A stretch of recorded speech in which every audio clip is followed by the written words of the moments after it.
qual igreja você é. Você já teve a oportunidade aí, confrontado pela própria palavra de Deus, de repente não procurar saber se esta igreja, antes de tudo, preste atenção, não procurar saber se esta igreja é uma destas que nós já estudamos, mas antes de tudo você precisa saber se você é uma dessas igrejas. É possível que dentro de uma mesma comunidade, de uma mesma congregação, de uma mesma igreja, de um local onde nos reunirmos, termos pessoas de diferentes formas de pensar e de agir. Pessoas que como igreja estão agindo como a igreja em Éfeso, por exemplo, ou de Éfeso, ou igreja lá em Sardes, como uma igreja de Sardes. Mas eu gostaria que nesta noite você meditasse conosco, juntos aqui, nessa sexta carta que foi enviada à igreja em Filadélfia. Apocalipse capítulo 3, a partir do versículo 7 até o versículo 13, nos diz assim a palavra do Senhor: ao anjo da igreja em Filadélfia escreve: estas coisas diz o santo, o verdadeiro, aquele que tem a chave de Davi, que abre e ninguém fechará, e que fecha e ninguém abrirá. Conheço as tuas obras, eis que tenho posto diante de ti uma porta aberta, a qual ninguém pode fechar, que tens pouca força, entretanto guardaste a minha palavra e não negaste o meu nome. Eis, farei que alguns dos que estão da sinagoga de Satanás, desses que a si mesmos se declaram judeus e não são, mas mentem, eis que os farei vir e prostrar-se aos teus pés e conhecer que eu te amei, porque guardaste a palavra da minha perseverança. Também eu te guardarei da hora da provação, que há de vir sobre o mundo inteiro, para experimentar os que habitam sobre a terra. Venho sem demora. Conserva o que tens, para que ninguém tome a tua coroa. Ao vencedor, falo-ei coluna no santuário do meu Deus, e daí jamais sairá. Gravarei também sobre ele o nome do meu Deus, o nome da cidade do meu Deus, a nova Jerusalém que desce do céu, vinda da parte do meu Deus, e o meu nome e o meu novo nome. Quem tem ouvidos, ouça o que o Espírito diz às igrejas. Amém, igreja? Já oramos e vamos direto para a meditação dessa noite, para esta palavra. Bom, Filadélfia, o nome em si significa amor fraternal, porque vem do termo philos. Mas aqui, esta carta ela é direcionada a esta igreja, nesta cidade ou desta cidade, uma igreja que nós percebemos que, pela leitura, que era uma igreja pequena, assim como também era pequena aquela cidade. Como todas as cidades ali da região ou da Ásia, ela também tinha problemas com questões de idolatria, paganismo, mas ela não sofria nenhum tipo de perseguição de fora. O que realmente acontecia com essa igreja, e o que é triste nós notarmos isso, é que judeus infiltrados na igreja, se passando por irmãos, estavam atrapalhando a vida daquela igreja. Olha o tratamento que é dado a estes, lá no versículo 9: eis que farei que alguns dos que são da sinagoga de Satanás. Pastor, é possível e precisamos abrir os nossos olhos, porque dentro da igreja, nas igrejas, pode sim levantar pessoa ou pessoas para instituir o reino de Satanás dentro da igreja. Aqui já tentaram. E eles, por se dizerem, ou por se declararem judeus, mas judeus da boca para fora, ou judeus na questão externa, de cultura, de culto e da própria raça, porque eram judeus de fato, o que Deus agora se preocupava, ou com o que realmente o Senhor Jesus se preocupava, era com o Israel espiritual. E eles queriam trazer para si, ou rogar para si mesmos, aquele direito ainda da velha aliança, e por isso eles travavam dentro da igreja muitas questões, porque perdão para eles, por exemplo, não era algo tão fácil. Misericórdia não estava no que eles aprenderam, e por isso eles travavam lutas e guerras e impasses dentro da própria igreja. Mas eles foram declarados pelo próprio Jesus, isso é muito pesado, igreja, como representantes de Satanás. Todas as pessoas que têm esse tipo de dificuldade, talvez alguns porque não nasceram de novo, mas outros porque se deixam ser usados pelo inimigo.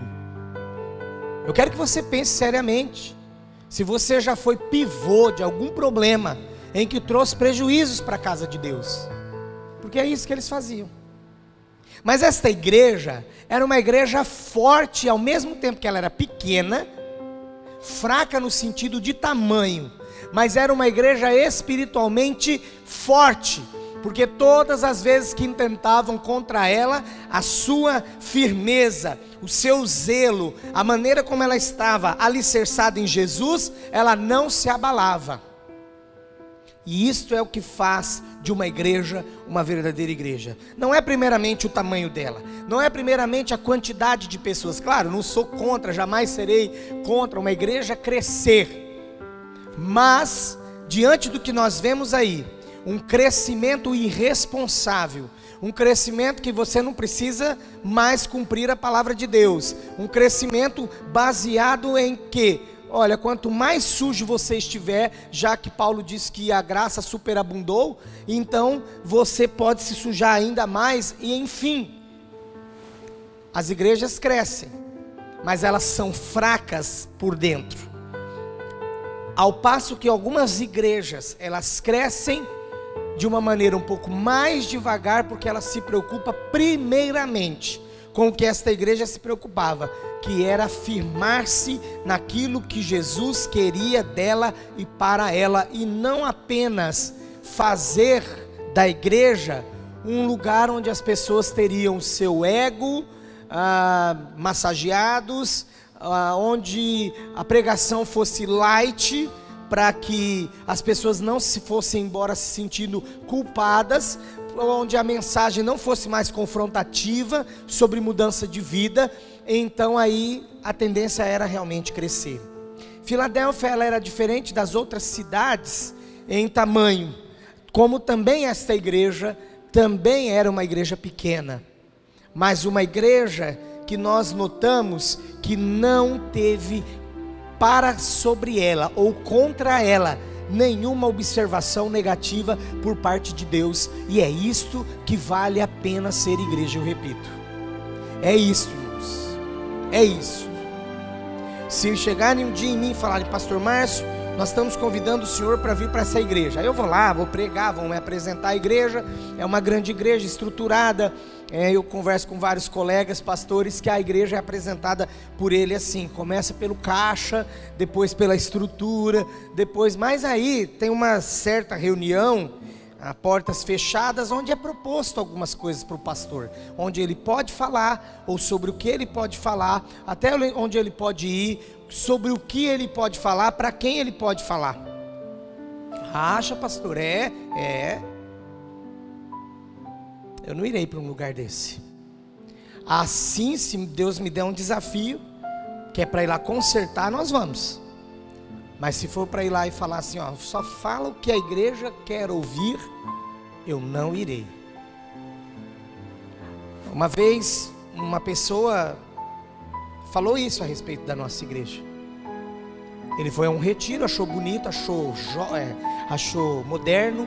Hoje não, hoje todo mundo tem iluminação, qualquer coisa desses negócios aqui. Mas naquela época era um diferencial. Estou falando 10 anos, 9 anos atrás. Há 9 anos, há 10 anos. E aí era um diferencial. Então a pessoa foi e ela gostou do que ela viu. Porque lá era um retiro. Ninguém também pregou meia palavra, foi pregada a palavra.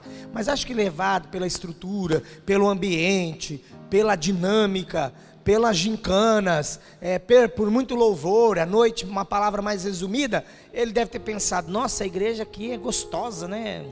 Aí ele veio em alguns cultos, e ele saiu observando para alguns jovens da igreja na época, que me contaram que a igreja não serviria para ele, porque ele não tinha o interesse de mudar da maneira como era apresentado aqui, que para servir ao Senhor era preciso uma mudança de vida e uma mudança completa.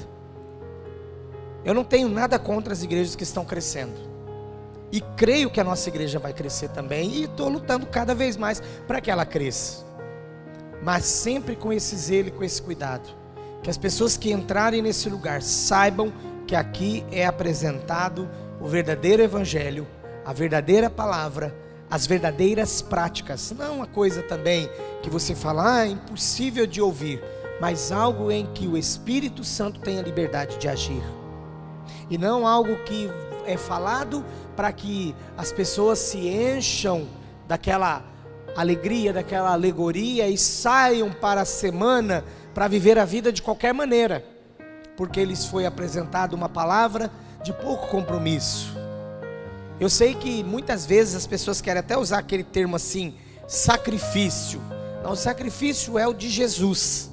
O que nós apresentamos hoje ao Senhor é uma vida de arrependimento, que gere fruto de arrependimento, e uma vida em que está em constante crescimento, porque ama ao seu Senhor e consagrado a Ele, quer viver uma vida de santificação e viver uma vida de glória em glória, cada vez mais crescendo na graça e no conhecimento da palavra, na graça e no conhecimento, e viver de fato esta palavra. Eu gosto muito da carta escrita a esta igreja, uma igreja rica em obras que agradavam a Deus, porque as outras igrejas, algumas delas também tinham boas obras, mas o Senhor falava na carta, através de João, sempre uma observação, dizendo, portanto tenho contra ti. Era uma igreja de obras, mas uma igreja que tinha vacilado. Esta igreja não, ela também era rica em obras, mas ela não tinha nada contrário a ela. O que foi colocado é que estava sendo posto diante dela uma porta aberta, a qual ninguém poderia fechar. E Deus falou comigo a respeito disso, de que as igrejas que pregam a sã doutrina, que pregam o verdadeiro evangelho, ainda que elas percebam, mas o crescimento poderia ser maior, poderia ter mais gente, porque tem qualidade nisso, naquilo, a pregação, tá, tudo bem, só que não depende da igreja, do pregador ou da estrutura que as pessoas permaneçam, porque muitas estão atrás de comichões, estão atrás de mensagens que cossem, que agradem e que façam aquele cafuné espiritual. Já viram o cafuné espiritual? Aquele assim, gostoso, que igreja maravilhosa, que coisa, a gente entra vazio e sai vazio, O que importa é ser leve, irmão, andar leve pela vida. Então a pessoa entra vazia, sai vazia e pensa que está tudo certo.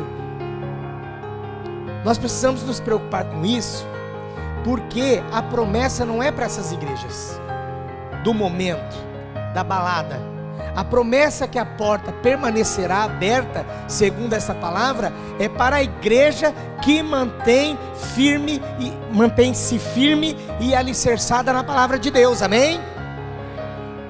Nos últimos tempos isso será notório e claro.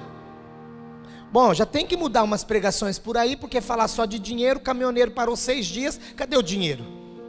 Então já tem que mudar a pregação, mas quem prega a palavra de Deus não mudará a mensagem, e a porta permanecerá aberta, Porque quando Jesus disse que as portas do inferno não prevaleceriam contra a sua igreja, ele não estava dizendo destas igrejas, ele estava dizendo desta igreja, deste tipo de igreja, que se mantém fiel a ele e a sua palavra, como a igreja em Filadélfia. É esta igreja que manterá a porta aberta. E é esse tipo de igreja que nós devemos ser. Tanto individualmente, já que você é a igreja, e somos todos aqui o corpo de Cristo, como esta igreja instituída neste lugar, e a reunião dos santos aqui. Nós precisamos focar os nossos objetivos como igreja no que esta igreja fazia. Existe ainda uma promessa no versículo 7, que diz o santo, o verdadeiro, aquele que tem a chave de Davi. Eliaquim era um serviçal de Davi, ele tinha as chaves do rei, do palácio, as chaves oficiais do rei. Ele era um homem que cuidava de portas e tal. Mas Jesus é aquele que tem agora a chave do céu, e é Ele quem dá a promessa, aquele que tem a chave, aquele que fecha e ninguém abre, aquele que fecha e ninguém abre, como também é aquele que abre e ninguém fecha. É Ele que está fazendo a promessa para esta igreja, de mantê-la com as suas portas abertas, e que ninguém fecharia as portas dela, mesmo com pouca força. Continua o versículo 8, por causa do tamanho dela. Entretanto, guardaste a minha palavra e não negaste o meu nome. Era uma igreja que não só estava passando pelos dias maus do seu tempo, como era uma igreja que tinha promessa de salvação para todos aqueles que pertenciam àquela igreja e que guardavam o nome de Jesus e a sua palavra com fidelidade. Com fidelidade. É muito bom nós notarmos isso. E tem uma observação que eu gostaria de fazer aqui. Muitas vezes nós só olhamos para os privilégios exteriores, o que está acontecendo no momento. Tantas pessoas aí que não estão lá com compromisso com o Senhor, mas parece que estão vivendo uma vida melhor do que a nossa. Você já percebeu isso? Você já pensou sobre isso? Bom, não adianta você falar, ai, jamais. Você já pensou? O salmista Davi já pensou. Muitos outros servos do Senhor já pensaram. Portanto, esta promessa do Senhor para aquela igreja, e é a promessa para cada um de nós, é que os privilégios que Ele tem reservado para nós, vai muito além dos visíveis, muito além do que o mundo experimenta, muito além do que alguns ditos cristãos ou crentes vivem, mas os privilégios que o Senhor Jesus tem reservado para aqueles que guardam o seu nome e a sua palavra, é uma porta de entrada para todos os privilégios do seu reino. E o reino do Senhor Jesus é maravilhoso. Primeiro porque ele começa de dentro para fora. Aí ele vai resolver meu problema, pastor? Nossa, eu estou com tanto problema. Sim, começando porque ele já resolveu aí dentro. E a paz que excede todo entendimento está no seu coração. E a alegria da salvação que ninguém pode roubar está aí no seu coração. Aí, baseado em tudo isso, se de fato você vive a palavra de Deus e confia nele, as outras coisas vão tomando o seu lugar. As outras coisas vão se resolvendo. As outras coisas vão acontecendo. Aí vem sim o emprego, vem a prosperidade, vem a saúde, vem outras coisas muito mais além daquilo que podemos imaginar, além daquilo que pedimos ou pensamos, vem. Porque temos uma vida posta, colocada, entregue ao senhorio de Jesus. Parece que falando assim é algo abstrato, mas não é. Se te parece abstrato, é porque você ainda não tem experiência com o Senhor. Mas se é algo que está aí aquecendo o teu coração, queimando no teu coração, é verdadeiro, é verdade, é o Senhor reconfirmando, Ele está com você, porque Jesus deixou esta promessa para esse tipo de igreja. Por isso acho que eu matei aqui a pergunta: qual igreja você é? Tem que ser Filadélfia. Qual igreja você é? A igreja que aquece o seu coração pelo Senhor Jesus. E é para esta igreja, e sobre esta igreja, esse tipo de igreja, que quando Ele sobe, Ele diz: estarei convosco todos os dias, até a consumação dos séculos. Vai passar tudo, irmão. Vai passar esse desespero que você está sentindo. Mas não desista de ficar firme no Senhor. Ai, tem tanta opção, pastor. Tem muita opção. Tem palavra para todo gosto. Tem palavra que só insinua, não vou dizer incentiva, que é muito pesado. E essa palavra vai para a internet, aí depois vão falar: nossa, ele fez uma acusação, um julgamento. Está na moda falar isso agora. Mas então, existem mensagens que insinuam que você pode levar uma vida medíocre, uma vida qualquer. Olha para a igreja em Filadélfia. Ela levava uma vida qualquer? Ela levava a vida de qualquer jeito? Ela era alicerçada ou não na palavra de Deus? Porque é sim ou não, igreja. O que passa disso, o Senhor Jesus diz que é o quê? Procedência o quê? Procedência o quê? Maligna. É sim ou não? É palavra ou não é? Estou dizendo aqui que todos somos perfeitos. Não somos. Mas nós sabemos se é sim ou se é não. Se a gente começar a querer trilhar no meio termo, nós estamos trilhando na procedência maligna, não na procedência que vem de Deus. A palavra é clara se é sim, a palavra é clara se é não. Se nós queremos alguns atalhos, assim como esses aqui que estavam dentro da própria igreja, e que foram denominados de pertencentes à sinagoga de Satanás. Estes aqui eram os que provavelmente gostavam de andar no meio termo. Rogavam para si uma santidade, rogavam para si as práticas corretas, mas não viviam o amor, a misericórdia, o perdão, tudo que veio com a nova aliança. E eles então perseguiam uns aos outros dentro da igreja. Continuando, a palavra que diz que estes inclusive mentiam, e que Ele faria com que eles viessem prostrar-se aos pés daquela igreja, para reconhecer que o Senhor de fato a amava. O que eu vou dizer aqui não é nada para sairmos daqui: nossa, que igreja maravilhosa essa. Não é isso não. Toda honra e glória é para o Senhor. Mas eu já tive muitas experiências de ouvir algumas pessoas de que voltaram e disseram: já passamos por 5 ou 6 lugares e nós estamos de volta. Por quê? Porque a tendência nossa não é tendenciosa. A nossa tendência é única, é pregarmos a palavra de Deus.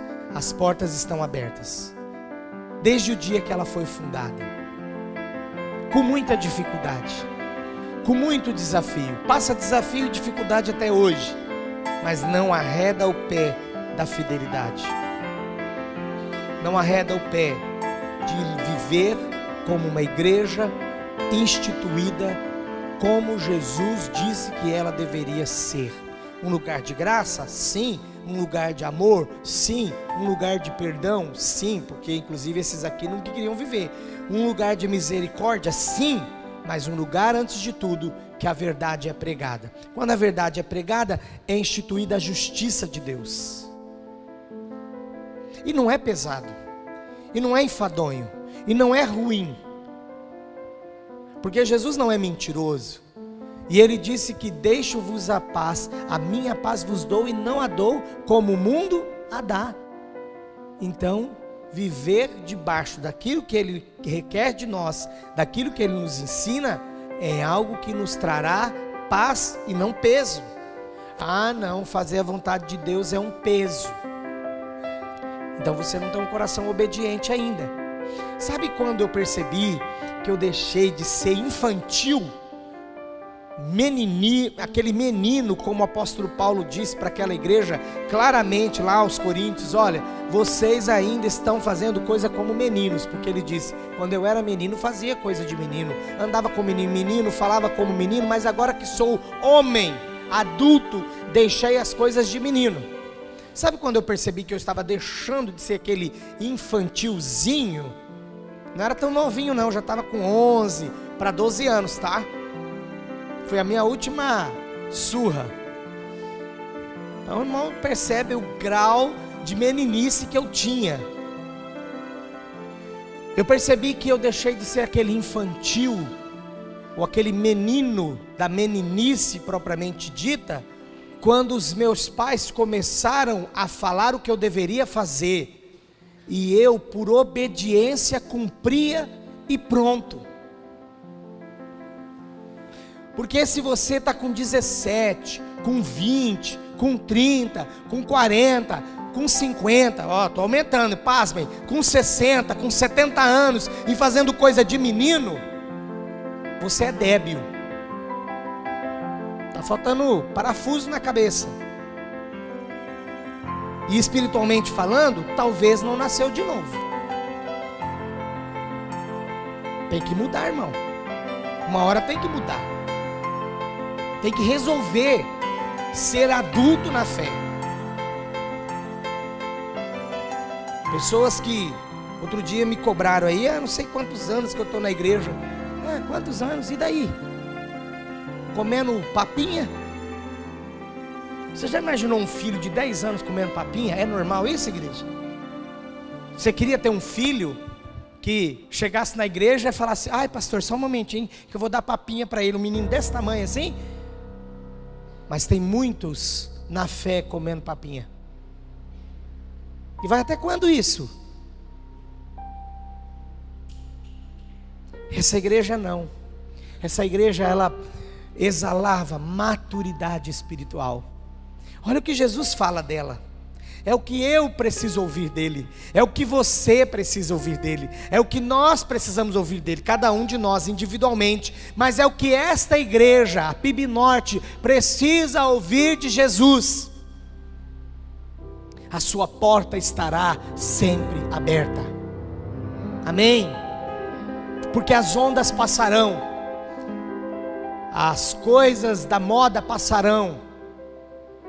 Como eu disse, se eu tivesse me baseado em estrutura, hoje todas as igrejas têm estrutura, está fácil comprar, parcela, está barato, tem hora que o dólar está lá embaixo, fica barato, compra essas coiseiras aqui, ó, estrutura. Isso não enche a alma, isso não alimenta o espírito. O que alimenta o espírito é a palavra de Deus.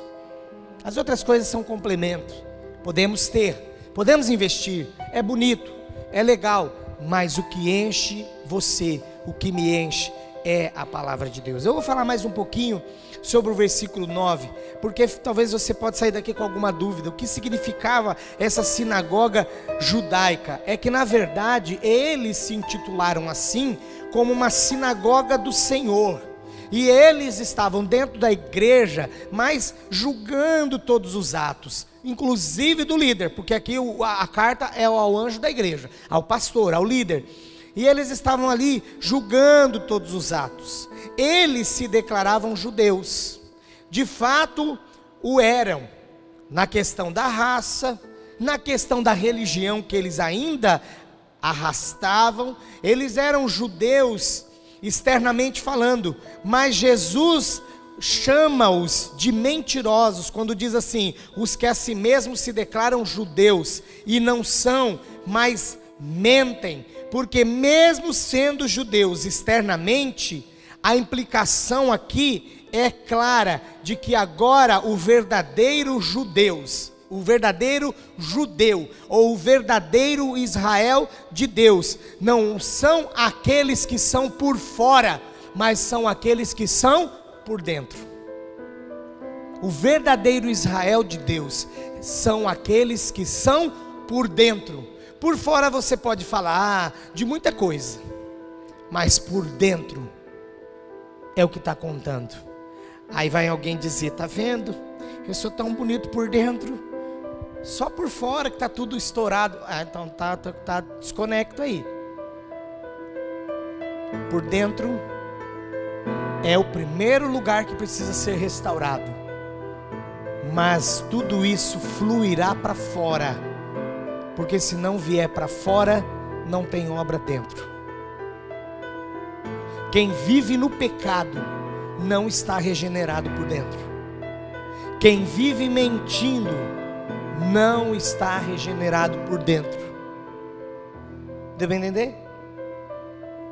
Por dentro faz toda a diferença no por fora. Só que tem gente que consegue ser por fora e nada por dentro. Por isso que nós precisamos tomar cuidado, porque está cheio de gente por aí.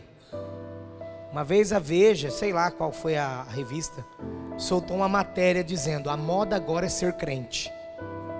Faz uns 15 anos isso. A moda agora é ser crente. Isso não era um negócio para a gente fazer uma vigília, um jejum de 50 dias, uma festa. Mas quando eu li aquela matéria, que eu fui ler o interior da matéria, é porque as pessoas diziam assim: é porque a gente pode ir na igreja de qualquer jeito agora é opcional, agora tem igreja para todo tipo de tribo.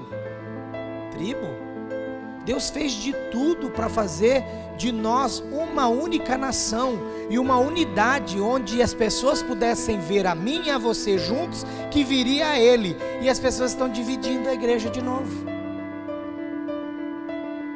Eram 12 tribos, foi diminuindo, foi enxugando, ficou Judá e Israel apenas, mas alguém ainda quer dizer que tem que fazer subdivisões. Outro dia eu recebi um áudio de um líder pedindo um pastor que falasse para jovens. Nossa, eu comecei a me sentir um cara de 70 anos, 80 para lá. Não, 90, vai.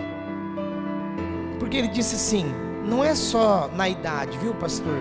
Eu estou procurando um pastor que o jovem entenda. E eu falei: mas que língua que tem que falar? Será que ele quer que chegue lá e pregue em inglês? Porque todo jovem hoje fala inglês, amém? Ele quer que chegue lá e fala em quê? Em espanhol? O que é esse negócio? Não estou entendendo. Aí ele, no outro áudio, ele colocou: é porque a juventude está com um linguajar diferente. Como nós seremos um povo de Deus com linguagem diferente? Eu não consigo entender. Se não abrir uma igreja lá perto do condomínio, os ricos não irão. Se não abrir uma igreja num hotel, os diretores não irão.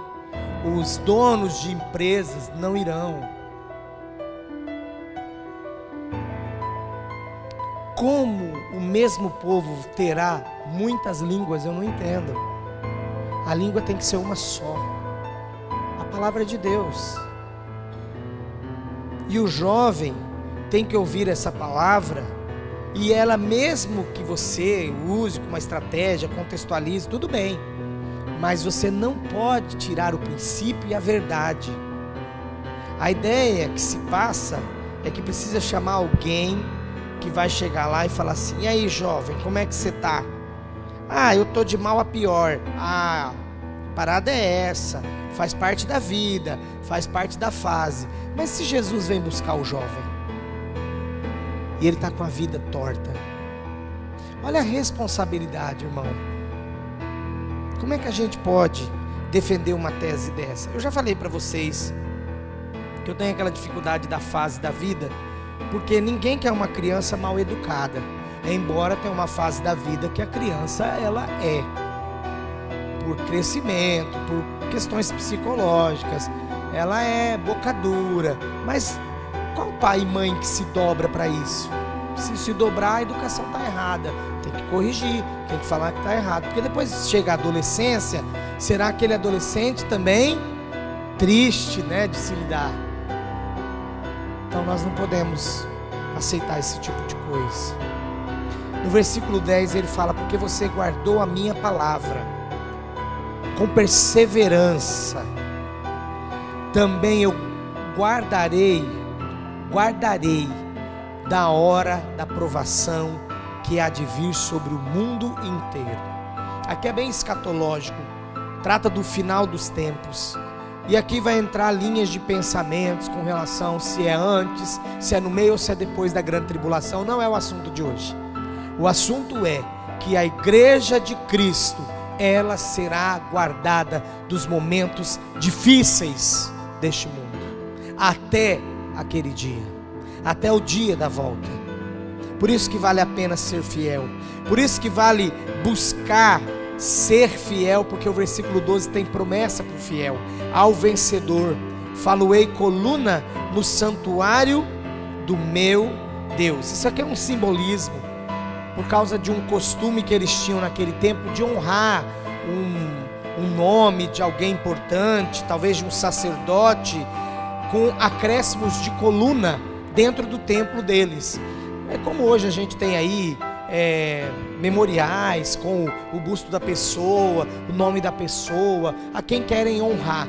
E como eles tinham muito essa prática naquele tempo, então essa palavra vem para simbolizar que ao vencedor, a coluna que seria levantada com o seu nome seria no santuário de Deus, ou seja, na Jerusalém eterna, e em um lugar que jamais seria apagado aquele nome. Porque as colunas que são erigidas por aí pelos homens, elas têm um tempo para permanecer. Depois de certo tempo, elas podem ser removidas, elas podem ser tiradas, podem ser substituídas, mas o meu nome e o seu nome, que está escrito no livro da vida, jamais será apagado, removido ou substituído. Por isso, vale a pena buscar a Deus e permanecer fiel ao Senhor. Amém? Feche os seus olhos e coloque a sua vida diante do Senhor agora, pedindo a Ele que confirme essa palavra no teu coração. Sim,